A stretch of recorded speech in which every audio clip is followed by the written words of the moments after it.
রক্ষায় স্বাস্থ্যবিধি সহ কিছু বিধিনিষেধ মেনে চলা জরুরি। দেশের বেশিরভাগ মানুষই বিষয়টি উপেক্ষা করেন, আর এতে ক্ষতির শিকার হচ্ছে বিরাট এক জনগোষ্ঠী। বিশ্ব ডায়াবেটিস দিবসে এসো সচেতন হই সোসাইটির আয়োজনে পথ কর্মশালায় এসব কথা বলেন বক্তারা।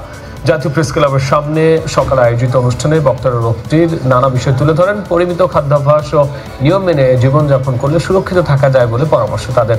সারা দেশে অনেকেই নীরব ঘাতক ডায়াবেটিস সহ নানা রোগে আক্রান্ত হন, অথচ স্বাস্থ্য পরীক্ষা না করানো এবং লক্ষণগুলো না জানায় অকালে প্রাণহানির অহরহ ঘটনা ঘটছে। অনুষ্ঠানে আরও জানানো হয়, হেলথ ক্যাম্পে শতকরা 20 থেকে 25% রোগী শনাক্ত হয় যারা কখনো ডায়াবেটিস পরীক্ষা করেননি অথচ তীব্রভাবে ডায়াবেটিসে আক্রান্ত। সম্প্রতি প্রি ডায়াবেটিসের লক্ষণ দেখা দিচ্ছে সব বয়সী মানুষের মধ্যে, যা উদ্বেগজনক বলে মন্তব্য বক্তাদের। দেখছেন জনপদের সময়। বিশ্ব ডায়াবেটিক্স দিবস উপলক্ষে জাতীয় প্রেস ক্লাবের সামনে ক্যাম্পেইন করেছে এসো সচেতন হই সোসাইটি। বৃহস্পতিবার সকালে ডায়াবেটিক্স সম্পর্কে সচেতনতা বৃদ্ধি কল্পে পথচারীদের মাঝে আলোচনা ও ডায়াবেটিক্স রোগীদের প্রয়োজন অনুযায়ী কাউন্সেলিং এর আয়োজন করা হয়।